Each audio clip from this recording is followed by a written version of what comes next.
గత బీఆర్ఎస్ ప్రభుత్వంలో ధరణి పోర్టల్ వల్ల రైతులు అనేక ఇబ్బందులు పడ్డారని భూపాలపల్లి ఎమ్మెల్యే గండ్ర సత్యనారాయణరావు అన్నారు. భూపాలపల్లి మండల కేంద్రంలోని ఏఎస్ఆర్ గార్డెన్స్ లో సోమవారం భూభారతి పోర్టల్ గురించి రైతులకు అవగాహన సదస్సు నిర్వహించారు. ఈ కార్యక్రమంలో మండల తహసీల్దార్ శ్రీనివాస్ ఆధ్వర్యంలో జరగగా ఆర్డీఓ రవి అధ్యక్షతన వహించి ప్రొజెక్టర్ పై భూభారతిలో పొందుపరిచిన అంశాలను వివరించారు. కాగా ఈ సదస్సుకు జిల్లా collector Rahul Sharma, trade corporation chairman అయితే ప్రకాష్ రెడ్డితో కలిసి భూపాలపల్లి ఎమ్మెల్యే గండ్ర సత్యనారాయణరావు హాజరై మాట్లాడారు. గత ప్రభుత్వం ధరణి పేరుతో రైతులను దగా చేసిందన్నారు. దీన్ని దృష్టిలో ఉంచుకుని నేటి ప్రజా ప్రభుత్వంలో రైతులకు ఎలాంటి ఇబ్బందులు కలగకుండా ముఖ్యమంత్రి రేవంత్ రెడ్డి భూభారతిని తీసుకొచ్చారన్నారు. దీనివల్ల రైతులకు మేలు జరుగుతుందని చెప్పారు. ఈ కార్యక్రమంలో మండల నాయకులు, రైతులు పలువురు పాల్గొన్నారు. ఈరోజు ధరణి వల్ల గత బీఆర్ఎస్ ప్రభుత్వంలో రైతులు అనేక అవస్థలు పడ్డారు.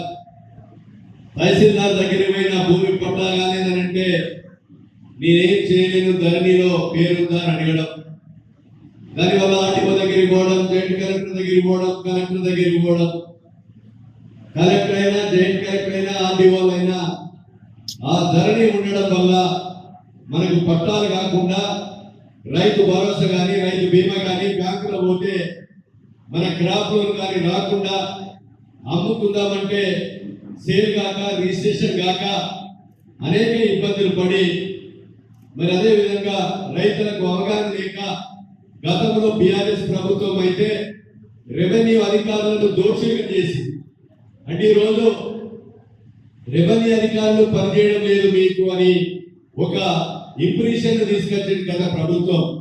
ఎందుకంటే ఈరోజు తహసీల్దార్ దగ్గర పనిచేద్దామన్నా అధికారాన్ని తీసేశారు, ఆర్డీఓ చేతుల అధికారాన్ని తీసేశారు, మన జిల్లా కలెక్టర్ దగ్గర కూడా అధికారాన్ని తీసేశారు. దాని వల్ల పట్టాలు కాకుండా ఇబ్బందులు పాలైంది. గత కాంగ్రెస్ ప్రభుత్వంలో ఒక పటవారి వ్యవస్థ ఉండే, ఆ పటవారి ఒక ఇంటికాడ కూర్చొని రకం కట్టిన రసీదు తీసుకొని ఈరోజు అమ్ముకున్న పేరు పాలన రాసి కొనుక్కున్న పేరు తీసేసి సంవత్సరానికి ఒకసారి జమబందీ చేసి పట్టాకాలంలో ఉన్న పేరు తీసేసి కొనుక్కున్న పేరు పట్టాకాలంలో ఎక్కించి మనకు హక్కులు కల్పించేది. ఇది గతంలో రెవెన్యూ చట్టం. కేసీఆర్ వచ్చిన తర్వాత సారాపాయల మీద పట్టా చేస్తానని ఒక ధరణిని తీసుకొచ్చి ఆ ధరణి పేరుతో దగా చేసి దోపిడీ చేసి అక్రమాలు చేసి వాళ్ళ సంచులు నింపుకొని వాళ్ళ యొక్క కడుపు నింపుకున్నారు తప్ప పేదవానికి న్యాయం రైతుకు జరగలేదని మీకు ఈ సందర్భంగా నేను తెలియజేస్తున్నా. కాంగ్రెస్ పార్టీ అధికారంలోకి రాగానే ఈ ధరణిని బంగారు ఖాతంలో వేస్తాం, రైతులకు న్యాయం చేస్తాం.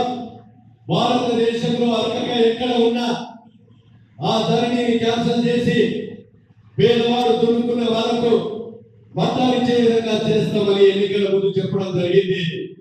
గౌరవనీయులు ముఖ్యమంత్రి రేవంత్ అన్న గారు చెప్పిన ప్రకారంగా ఈరోజు ప్రమాణ స్వీకారం చేసిన కానుండి మన ప్రిన్సిపల్ సెక్రటరీ నవీన్ మిట్టల్తో సహా పాటు ఒక 8-9 మందిని కమిటీ వేసి భారతదేశం మొత్తం కూడా తినిపించి ఏదైతే రెవెన్యూ భూములు దొరుకునే పేదవారికి ఏ రకంగా పట్టాలు చేయాలి ఒక అధ్యయనం చేసి ఆ అధ్యయనం చేసి రాత్రి పౌరులు నిద్రపోకుండా అధ్యయనం తయారు చేసిన తర్వాత ఈరోజు భూభారతి చట్టం తీసుకురావడం జరిగింది.